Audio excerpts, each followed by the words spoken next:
একটা নতুন রেসিপি আপনাদের সাথে শেয়ার করেছি। বালুশাহী এটা একটা খাস্তা মিষ্টি খাবার। যখনই কোনো মিষ্টি খাবার খেতে ইচ্ছে করবে তখনই ঝটপট বালুশাহী বানিয়ে নিতে পারেন।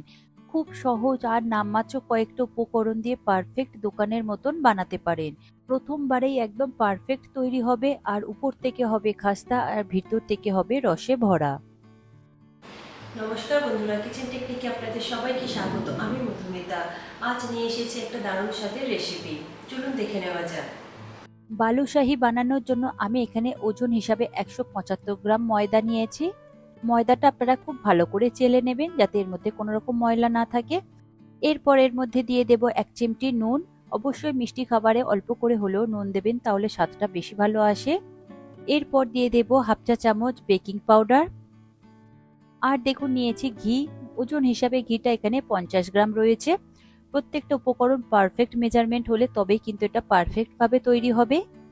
আর এখানে আপনারা ঘি ব্যবহার করবেন, ঘিয়ের পরিবর্তে তেল ব্যবহার করবেন না। ঘি দিলে তাহলে খাস্তাটা বেশি ভালো আসবে আর একটা সুন্দর ফ্লেভারও আসবে। এরপরে ময়দাটাকে খুব ভালো করে ময়ান দিয়ে নিতে হবে, হাত দিয়ে এরকম ঘষে ঘষে, যাতে ময়দার গায়ে ঘিটা খুব ভালোভাবে লেগে যায়। দেখুন ময়ান দেওয়া হয়ে গিয়েছে, ময়দাটা কত সুন্দর ঝরঝরে হয়ে গিয়েছে। এই রকম ভাবে একটু মেখে নেবেন। এরপর দেখুন একটা আমি মেজারিং কাপের মধ্যে জল নিয়েছি। এটা 1/4 কাপ জল রয়েছে। এই জলটা আমি অল্প অল্প করে ময়দার সাথে দেব আর মেখে নেব। একসাথে দেবেন না, তাহলে খুব বেশি নরম হয়ে যেতে পারে। আর এই জলটা রুম টেম্পারেচারের জল রয়েছে। আর এই ডোটা আপনারা আটা ময়দার মতন চেপে চেপে মাখবেন না। ঠিক দেখুন আমি যেভাবে মাখছি আলতো হাতে অল্প অল্প করে জল দিয়ে ময়দাগুলোকে একটা ডোর আকারে তৈরি করে নিতে হবে। তবে এটা কোনো সফট ডো তৈরি করবেন না, এটা ভীষণই হার্ড হবে আর এই রকমই হবে। দেখুন আমি ঠিক যেভাবে করছি, ডোটা দেখুন উপর থেকে এই রকমই ফাটা ফাটা হবে, একদম স্মুথ হবে না। জল আমার এখানে মেজারিং কাপের 1/4 কাপই লেগেছে। তবে আপনাদের যদি জল একটু কম হয় তাহলে সেক্ষেত্রে 1/2 চামচ একটু বেশি করে দিয়ে দিতে পারেন, কারণ সব সময় ময়দা একই রকম জল অ্যাবজর্ব করে না। তবে এটা একদমই নরম করে মাখবেন না, এই রকমই হার্ড করে মাখবেন, ফাটা ফাটা হবে। আর চেপে একদমই মাখবেন না। দেখুন আমার রেডি হয়ে গিয়েছে। এটাকে এবার ঢেকে আমি রেখে দেব 30 মিনিটের জন্য সেট হবার জন্য। এই সময়ের মধ্যে আমি চিনির শিরাটা তৈরি করে নেব। তার জন্য দেখুন আমি ওজন হিসাবে 200 গ্রাম চিনি নিয়েছি। প্রতিটা উপকরণই আমি পারফেক্ট মেজারমেন্ট হিসেবে বলে দিচ্ছি, যেটা আপনাদের বুঝতে খুবই সুবিধে হবে। দেখুন 200 গ্রাম চিনির সাথে আমি এখানে জল নিয়েছি হাফ কাপ পরিমাণে, এটা মেজারিং কাপের হাফ কাপ পরিমাণ রয়েছে।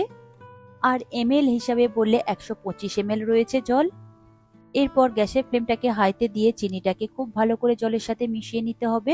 ঠিক এই সময় আমি দিয়ে দেব 4টে থেতো করা এলাচ। এলাচ আপনারা অবশ্যই ব্যবহার করবেন। যদি আপনাদের কাছে এলাচের পাউডার থাকে তাহলে সেটাও ব্যবহার করতে পারেন। এলাচ দিলে সুন্দর একটা ফ্লেভার আসে। গ্যাসের ফ্লেমটাকে হাইতে দিয়ে এটা খুব সুন্দর করে ফুটিয়ে একটু ঘন করে নিতে হবে। দেখুন চিনির শিরাটা অনেকটাই গলে গিয়েছে। এর মধ্যে আমি দিয়ে দিয়েছি কেশর বা স্যাফরন। আর চিনি শিরাটা কালারের জন্য দিয়েছি 1 পিঞ্চ মতন ফুড কালার বা স্যাফরন ফুড কালার দিয়েছি। এরপর গ্যাসের ফ্লেমটাকে হাইতে দিয়ে এটাকে খুব ভালো করে মিশিয়ে নিতে হবে। আর চিনি শিরাটা একটু ঘন করতে হবে, তবে খুব বেশি ঘন চটচটে করবেন না। আমি আপনাদের দেখিয়ে দেব যে ঠিক কেমন শিরাটা তৈরি করলে একদম পারফেক্ট তৈরি হবে। দেখুন কিছুক্ষণ ফুটিয়ে নেওয়ার পরে হাতে নিয়ে এই রকম একটু দেখবেন, দুটো আঙুলের মাঝখানে এইভাবে চেপে ধরবেন, দেখবেন একটা তার হচ্ছে। ঠিক এই রকমই যখন হবে তখন গ্যাসের ফ্লেমটাকে আপনারা বন্ধ করে দেবেন, দিয়ে এটাকে সরিয়ে রাখবেন। দু তার মতন হয়ে গেলে বা খুব বেশি চটচটে হয়ে গেলে তখন খাস্তাগুলো ভালো লাগবে না, ভিতরে রসটা ঢুকবে না, আর উপর থেকে একটা সাদা চিনির মতন একটা লেয়ার পড়ে যাবে।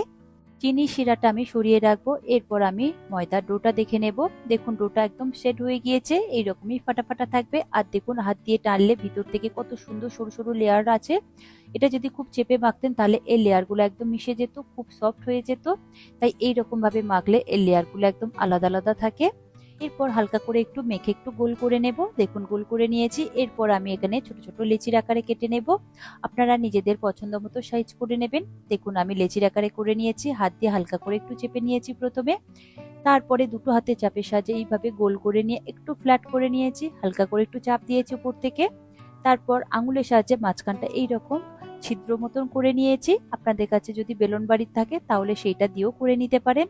ছিদ্রটা এমন ভাবেই করবেন যেন দুদিক থেকেই ফাঁকা হয়ে যায়। আর দেখুন এইভাবে হালকা হাতে করছি, এটা কিন্তু খুব বেশি চেপে করবেন না, তাহলে লেয়ার গুলো মিশে গিয়ে একদম সমান হয়ে যাবে। এইরকমই ফাটা ফাটা ক্র্যাক মতন থাকবে, তবেই কিন্তু বালুশাহীটা খেতে বেশি ভালো লাগবে। দেখুন একটা রেডি হয়ে গেল, আরো একটা করে আমি দেখিয়ে দিচ্ছি। অল্প করে একটু লেচি নিয়েছি, তারপর হাত দিয়ে হালকা করে একটু চেপে নিয়েছি, তারপর দুটো হাতের চাপের সাহায্যে খুব ভালো করে গোল করে নিয়েছি। তবে গোলটা খুব বেশি চেপে করবেন না, তাহলে একদম সমান হয়ে যাবে, স্মুথ হয়ে যাবে। তারপরে হালকা করে একটু ফ্ল্যাট করে নিতে হবে, তারপর আঙুল দিয়ে একটা ছিদ্র করে নিতে হবে যাতে দুটো সাইডে একদম ফাঁকা হয়ে যায়, তাহলে তেলটা খুব ভালোভাবে ঢুকবে আর চিনির শিরাটাও খুব ভালোভাবে ঢুকবে। দেখুন রেডি হয়ে গেল, কত সুন্দর তৈরি হলো, একদম পারফেক্ট তৈরি হয়েছে। তারপরে এইগুলো ভাজলে আরো বড় বড় হয়ে যাবে। একই রকম পদ্ধতিতে আপনারা বাকিগুলো তৈরি করে নেবেন। আমার এখানে 175 গ্রাম ময়দাতে 7 পিস মতন হয়েছে। এগুলোকে একটা বোলের মধ্যে রেখে আমি ঢাকা দিয়ে রেখে দেব। এরপর ভাজবার জন্য তেলটাকে আমি রেডি করে নেব। তার জন্য কড়াই নিয়েছি, কড়াইটা হাই ফ্লেমে আগে 2 মিনিট মতন গরম করে নেবেন। গরম হয়ে গেলে তার মধ্যে সাদা তেল দিয়ে দেব। এখানে তেলের পরিমাণটা একটু বেশি লাগবে যেহেতু এটা ডিপ ফ্রাই হবে। তেলের পরিবর্তে আপনারা ঘি দিয়েও ভাজতে পারেন, কিংবা তেল আর ঘি দুটো মিক্সড করেও ভাজতে পারেন। তেল দেওয়ার পরে গ্যাসের ফ্লেমটাকে লোতে দিয়ে তেলটাকে লো ফ্লেমে অল্প একটু গরম করে নেবেন। তেলটা যেন ধোঁয়া না উঠে যায় কিংবা খুব বেশি গরম না হয়ে যায়। দেখুন একটা ছোট্ট মতন আমি ময়দার ডো ফেলে দিয়েছি। দেখুন দেওয়ার সাথে সাথে কিন্তু উঠছে না, একটুখানি সময় ধরে থাকছে, তারপরেই কিন্তু এটা তেলের উপরে ভেসে উঠছে। তেল এইরকমই হালকা গরম করে নেবেন। এরপর এর মধ্যে আমি দেখুন দিয়ে দেব বালুশাহীগুলো, যেগুলো আমি রেডি করে রেখেছিলাম। এরপরে আস্তে আস্তে ছেড়ে দিতে হবে। আপনার তেলের মধ্যে যতটা ধরবে ঠিক সেইভাবে দেবেন, খুব বেশি একসঙ্গে দেবেন না, কারণ এটা ভাজবার সময় অনেকটা বড় বড় হয়ে যাবে। একসঙ্গে অনেক বেশি দিলে তখন উল্টানোর সময় ভেঙে যেতে পারে, কারণ এটা ভীষণই খাস্তা হবে।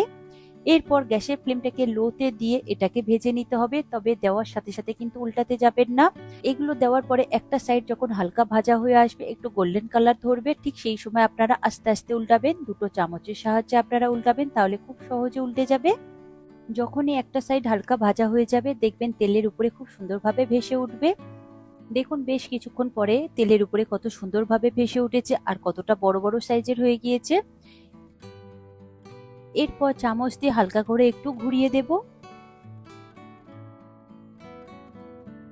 দেখুন বালুশাহীগুলো একটা সাইড খুব সুন্দর করে ভাজা ভাজা হয়ে গিয়েছে আর ভেঙে যাওয়ার কোনো রকম রিস্ক নেই। এরপরে চামচ দিয়ে খুব সুন্দরভাবে উল্টে দেব, তবে এটা একটু সাবধানে করবেন, তা নাহলে কিন্তু ভেঙে যেতে পারে, কারণ এগুলো এই সময় খুবই খাস্তা হয়ে যায় আর ভিতর থেকে অনেকটাই নরম থাকে, কারণ এগুলো হতে একটু সময় লাগে।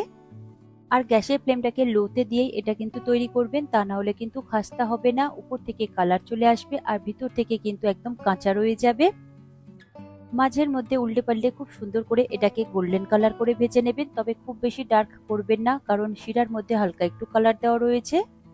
দেখুন মাঝের মধ্যে উল্টে পাল্টে দুটো সাইড বেশ গোল্ডেন কালার করে ভেজে নিয়েছি। এইরকমই হালকা লাল করে ভেজে নেবেন, খুব বেশি ডার্ক করবার প্রয়োজন নেই। যখনই হালকা করে ভাজা হয়ে যাবে আর ভিতর থেকে একদম পারফেক্ট রেডি হয়ে যাবে, দেখবেন তেলের উপরে ভেসে থাকবে আর উপরে যে বাবেলস গুলো থাকবে তেলের উপরে, সেগুলো একদমই কমে যাবে। বাবেলস গুলো একদম কমে গেলে তখনই বুঝবেন যে এগুলো পারফেক্ট ভাবে ভাজা হয়েছে আর ভিতর থেকেও একদম পারফেক্ট ভাবে কুক হয়ে গিয়েছে। এরপর ঝাঁঝরির সাহায্যে সাবধানে এগুলোকে তেল থেকে তুলে নেবেন। তেলটা ঝরে গেলে ওই চিনির যে শিরাটা রয়েছে তার মধ্যে একে একে দিয়ে দেবেন, তবে চিনি শিরাটা যেন উষ্ণ গরম থাকে। হালকা একটু গরম থাকলে তাহলে চিনি শিরাটা খুব সুন্দরভাবে টেনে নেবে।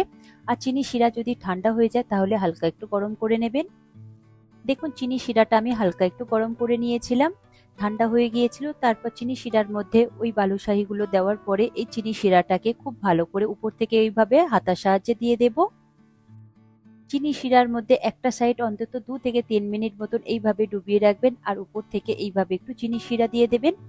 তারপর উল্টো সাইড করে আরো 2 থেকে 3 মিনিট মতন ওইভাবে রেখে দেবেন চিনি শিরার মধ্যে, আর উপর থেকে অল্প করে একটু চিনি শিরা এইভাবে দিতে থাকবেন। তাহলে দেখবেন চিনি শিরাটা খুব সুন্দরভাবে টেনে নেবে দুটো সাইড। তারপর দুটো সাইড দেওয়া হয়ে গেলে 5 থেকে 10 মিনিট মতন এইভাবে চিনি শিরার মধ্যে রেখে দেবেন, পারলে আপনারা একটা ঢেকে দিতে পারেন। দেখুন দুটো সাইডে চিনি শিরা খুব সুন্দরভাবে লাগানো হয়ে গিয়েছে। আমি এরপরে এটাকে 10 মিনিটের জন্য রেস্টে রেখে দেব। তারপর দেখুন কালারটাও কত সুন্দর চলে এসেছে। 10 মিনিট পরে আমি আপনাদের প্লেটে সার্ভ করে দেখাবো। 10 মিনিট পরে বালুশাহীগুলো রস থেকে তুলে নিয়ে আমি একটা প্লেটের মধ্যে সার্ভ করে আপনাদের দেখাবো। দেখুন 10 মিনিট পরে আপনাদের দেখাচ্ছি কত সুন্দরভাবে রসটা একদম টেনে নিয়েছে, ভিতর থেকে একদম রসে ভরা হয়েছে আর উপর থেকে ভীষণই খাস্তা আর মুচমুচে হয়েছে। আমি আপনাদের ভেঙে দেখিয়ে দেব যে ভিতর থেকে কতটা সফট আর কতটা রসে ভরা। এরপর উপর থেকে আমি অল্প করে একটু পেস্তা কুচি ছড়িয়ে দিচ্ছি, তাতে দেখতে বেশ সুন্দর লাগবে। এরপরে দেখুন কত সুন্দর দেখতে হয়েছে, কালারটাও যেমন সুন্দর এসেছে আর পারফেক্ট একদম তৈরি হয়েছে। আর বালুশাহীর গাটা এই রকমই ফাটা ফাটা হয়, ক্র্যাক টাইপের হয়, কোনো রকম একদম স্মুথ গা হয় না, তাহলে কিন্তু ভিতর থেকে খুব সুন্দর লেয়ার লেয়ার থাকে না। আমি এটা ভাঙার পরে আপনাদের দেখিয়ে দেবো যে ভিতর থেকে কত সুন্দর লেয়ার লেয়ার তৈরি হয়েছে আর রসে একদমই ভরা রয়েছে। আর হাত দিয়ে ভাঙলে ভীষণ তাড়াতাড়ি ভেঙে যাচ্ছে, মুখে দিলে একদমই মিলিয়ে যায়, এতটাই খাস্তা মুচমুচে হয়েছে আর এতটাই রসালো। দেখুন কত সহজে ভেঙে গেল আর ভিতর থেকে দেখুন রসে একদম ভরা আর কতটা নরম লাগছে, একদম দেখুন রসটা বেরিয়ে আসছে চাপার সাথে সাথেই। এতটাই সফট হবে ভিতর থেকে আর উপর থেকে ভীষণভাবে খাস্তা মুচমুচে হবে, যেটা মুখে দিলে একদম মিলিয়ে যাবে। আর দেখে নিশ্চয়ই বুঝতে পারছেন ভিতরের লেয়ারগুলো কত সুন্দরভাবে পারফেক্ট ভাবে তৈরি হয়েছে। এই রকমই পারফেক্ট বালুশাহী বানানোর জন্য আপনারা পারফেক্ট মেজারমেন্ট দিয়ে তৈরি করবেন, তাহলে একদম পারফেক্ট তৈরি হবে দোকানের মতন। এরপর বালুশাহীগুলো রস থেকে তুলে রাখবেন, রসটা ঝরে যাবে, তারপর এটাকে আপনারা স্টোর করে রাখতে পারেন বহুদিন পর্যন্ত। এইরকমই খাস্তা মুচমুচে থাকবে আর ভিতর থেকে একদম রসে ভরা থাকবে।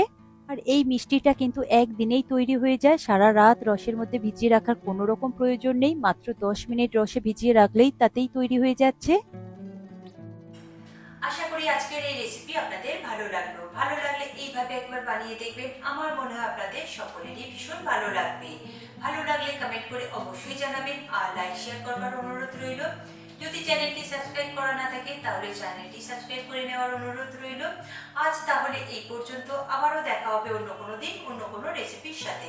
সবাই ভালো থাকবেন, সুস্থ থাকবেন আর ভিডিওটি পুরো দেখার জন্য অসংখ্য ধন্যবাদ।